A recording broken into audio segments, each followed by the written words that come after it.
राष्ट्रोन्नति के पथ पर नित्य प्रेरणा। एक दिन, एक पृष्ठ, एक विचार। श्री गुरुजी समग्र 12 खंडों का संक्षिप्त रूप भारतीय विचार साधना पुणे द्वारा प्रकाशित किया गया है। मैं डॉक्टर श्रीमती स्वाति सदानंद गोडबोले इन विचारों के एक पृष्ठ को प्रतिदिन वाचन के माध्यम से आप तक पहुंचाने का प्रयास कर रही हूं। यह प्रकाशित विचार हमें प्रतिदिन प्रेरणा देते रहेंगे। आज दिनांक 11 जून का विचार, हिंदुत्व जागृत करें। हिंदू समाज हमारा समाज है और हम उसके अंग होने के कारण उनकी उन्नति की जिम्मेदारी हम पर है। कोई भी समाज हवा में नहीं रहता, इसके रहने का स्थान निश्चित होता है।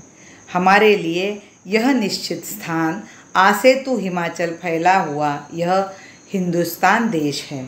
हम तो कहते ही हैं, सबने इसे माना है, अंग्रेज़ों ने तक इसे स्वीकार किया है, किंतु बाद में अपने स्वार्थ के लिए परकीय लोगों ने यह प्रचार किया कि यह एक देश नहीं है। वे कहने लगे कि भारत तो भिन्न भिन्न लोगों का निवास स्थान है। यूरोप के समान यहाँ अनेक देश, राष्ट्र व समाज है। उनके कहे को मानकर अपने लोग भी इसमें अभिमान मानने लगे कि अनेक प्रकार की जलवायु, अनेक समाज, अनेक राज्य और राष्ट्रों का समूह यह खंड है। जिस प्रकार अमेरिका में है, उसी तरह हमें भी करना चाहिए, परंतु इससे एकात्मता भंग होती है। उन्हें इसका ज्ञान नहीं है, परंतु इसका परिणाम यह हुआ कि हमने स्वयं होकर एकात्मता का भाव खो दिया। अंग्रेज भी यही चाहते थे कि हम आपस में लड़ मरें, जिससे उनका राज्य चिरंजीव हो। उन्होंने कहा, यहाँ ब्राह्मण, क्षत्रिय, वैश्य, शूद्र और भिन्न भिन्न संप्रदाय के लोग रहते हैं, लेकिन हिंदू कोई नहीं है। उनका यह कहना सही है क्या? अंग्रेज जाति जब पशुवत जीवन जी रही थी, रहना पहनना भी नहीं सीख पाई थी, तब से हमने इस सत्य को पहचाना है कि हम हिंदू हैं और यह हिंदुस्तान हमारी मातृभूमि है।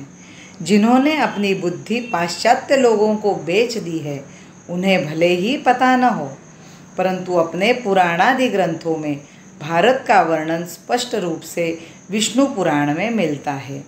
उत्तरम यत् समुद्रस्य हिमाद्रेश्चैव दक्षिणम वर्षम तद भारतम नाम भारती यत्र संतति। हिंदुओं के हृदय में हिंदुस्तान के संबंध में यह भाव स्वाभाविक ही है कि यह भूमि हमारी है और हम इस भूमि के पुत्र हैं, चाहे वह भाव प्रकट हो या अप्रकट। कभी कोई इसे समझ सके या न समझ सके, परंतु मन ही मन हर एक हिंदू के अंतःकरण में यह भाव विद्यमान रहता है। यहाँ जन्म हुआ यह अवघात है, ऐसा कहने वाले हिंदू के मन में भी है, वह उसे स्वीकार करे या न करे। यह हमारी भूमि और इस पर हमारा ही स्वामित्व रहे, परकियों का यहाँ कुछ नहीं, उनका स्वामित्व यहाँ रहने न पाए, यह भाव ही राष्ट्रीयता का भाव है। शंकराचार्य ने छोटी सी आयु में पैदल घूमकर सबको प्रभावित करते हुए धर्म के क्षेत्र में व्याप्त पाखंड को नष्ट किया।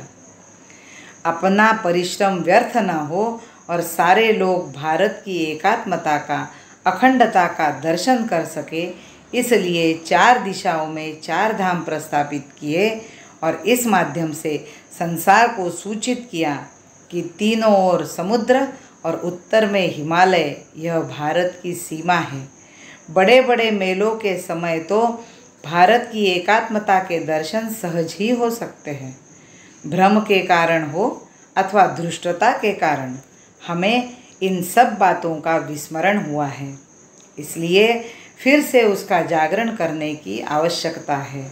हिंदू राष्ट्र की अनंत शक्ति जग रही, हिंदू राष्ट्र की अनंत शक्ति जग रही, आर्य देश की स्वदेश भक्ति जग रही, आर्य देश की स्वदेश भक्ति जग रही, आर्य देश की स्वदेश भक्ति जग रही।